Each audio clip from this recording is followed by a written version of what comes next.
नमस्कार, चलिए शुरू करते हैं। इस हफ्ते की सबसे बड़ी खबरों का सिलसिला। 13 से 18 अप्रैल के बीच दुनिया भर में कई ऐसे बड़े बदलाव हुए जो आने वाले वक्त की दिशा तय कर सकते हैं।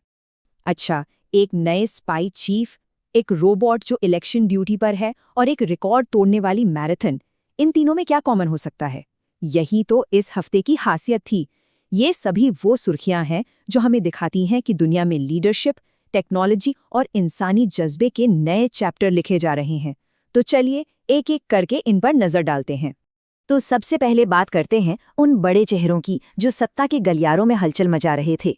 इस हफ्ते दुनिया भर में कई अहम पदों पर नई नियुक्तियां हुईं, जिनके फैसलों का असर हम सब पर पड़ेगा। तो पहली बड़ी खबर है इजराइल की खुफिया एजेंसी मोसाद से। रोमन गोफमैन को इसका नया चीफ बनाया गया है। मिडल ईस्ट के जो हालात हैं उनको देखते हुए ये एक बहुत ही बड़ी और अहम नियुक्ति मानी जा रही है। और उधर ऑस्ट्रेलिया में तो एक नया इतिहास ही बन गया। सुशांत कोयल ऑस्ट्रेलियन आर्मी की पहली महिला प्रमुख बनी है। ये पूरी दुनिया के डिफेंस सेक्टर में महिलाओं की बढ़ती भूमिका का एक शानदार उदाहरण है। अब भारत की बात करें तो यहाँ भी एनर्जी सेक्टर में एक बहुत बड़ा फेरबदल हुआ। संजय खन्ना ने भारत पेट्रोलियम कॉर्पोरेशन लिमिटेड यानी बीपीसीएल के नए चेयरमैन का पद संभाला है। ये भारत की एनर्जी सिक्योरिटी के लिए एक बहुत ही महत्वपूर्ण पद है। और ये सिलसिला यहीं नहीं रुका।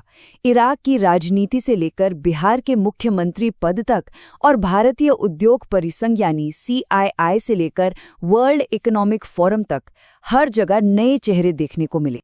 चलिए अब थोड़ा और गहराई से भारत की खबरों को देखते हैं, खासकर सिक्योरिटी और स्ट्रैटेजी के लिहाज से। इस हफ्ते की एक बहुत बड़ी खबर तेलंगाना से आई, जिसे ऑफिशियली नक्सल फ्री स्टेट घोषित कर दिया गया। ये देश की इंटरनल सिक्योरिटी के लिए समझिए एक बहुत बड़ी जीत। और सिर्फ अंदरूनी सुरक्षा ही नहीं, भारतीय सेना की तैयारी भी जोरों पर रही। देखिए, एक तरफ सिक्किम में ऑपरेशन हिम सेतु, दूसरी तरफ जैसलमेर में ब्रह्मास्त्र, और तो और विदेशी सेनाओं के साथ 10 तलिक एक्सरसाइज भी हुई। मतलब हमारी सेना हर मोर्चे पर एकदम तैयार है। इस हफ्ते ने हमें फ्यूचर की भी एक जबरदस्त झलक दिखाई है। मतलब टेक्नोलॉजी कैसे हमारी रोज की जिंदगी बदल रही है, चाहे वो हमारा सफर हो, इलेक्शन हो या फिर लॉ एंड ऑर्डर। तो ये तो हुई देश की बात। अब जरा देखते हैं कि भारत से बाहर क्या क्या हुआ, जहां कल्चर और क्लाइमेट दोनों ही सुर्खियों में थे। सोचिए, एक तरफ अमेरिका के सियाटल में स्वामी विवेकानंद की प्रतिमा का अनावरण हो रहा है, नेपाल में पारंपरिक बिस्किट जात्रा उत्सव मनाया जा रहा है, और ठीक उसी वक्त प्रशांत महासागर में एक सुपर टाइफून सिलिकू बन रहा है। ये हमें याद दिलाता है कि दुनिया में एक साथ कितनी अलग अलग चीजें हो रही हैं। अच्छा, अब आते हैं इकोनॉमी पर। इस हफ्ते सबकी नजरें बड़ी बड़ी फाइनेंशियल इंस्टीट्यूशंस पर टिकी थीं, और वजह थी भारत के लिए उनके नए फोरकास्ट। तो पहला नंबर जो सामने आया वो है 6.9%। ये एशियन डेवलपमेंट बैंक का अनुमान है, जो बताता है कि 2026-27 में भारतीय इकोनॉमी इस रफ्तार से बढ़ेगी। ये एक बहुत ही पॉजिटिव साइन है।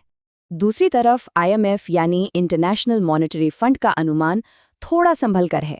उन्होंने 2027 के लिए 6.5% की ग्रोथ का अनुमान लगाया है। थोड़ा कम, लेकिन फिर भी काफी मजबूत।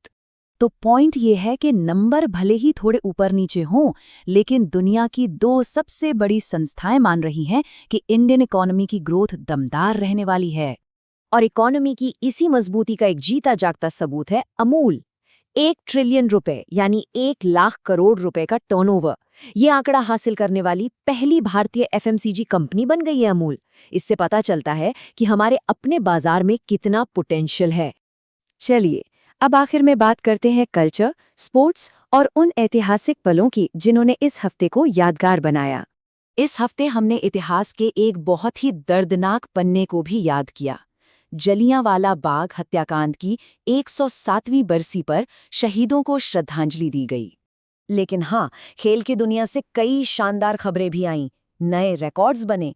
श्रवण बरवाल ने 48 साल पुराना मैराथन रिकॉर्ड तोड़ दिया। ब्राजील की लॉरा कार्डोजो ने टी20 मैच में 1-2 नहीं, पूरे 9 विकेट ले लिए।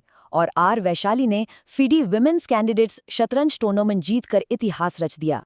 और सम्मान की इसी कड़ी में नोबेल पुरस्कार विजेता कैलाश सत्यार्थी को 2026 के लता दीनानाथ मंगेशकर पुरस्कार से सम्मानित किया गया। ये उनके जीवन भर के काम को एक बहुत बड़ा सम्मान है। तो कुल मिलाकर देखें तो ये हफ्ता 4 पिलर्स पर टिका था। दुनिया भर में लीडरशिप में बदलाव, फ्यूचर की टेक्नोलॉजी की झलक, इकोनॉमी पर मजबूत भरोसा और स्पोर्ट्स और इतिहास में बने नए माइलस्टोन। और ये सारी घटनाएं हमें एक बड़े सवाल के साथ छोड़ जाती हैं कि जैसे जैसे ये नए लीडर अपनी कुर्सी संभाल रहे हैं और टेक्नोलॉजी तेजी से आगे बढ़ रही है, इस हफ्ते की कौन सी खबर आने वाले साल की कहानी लिखेगी? खैर, इसका जवाब तो हमें वक्त ही बताएगा।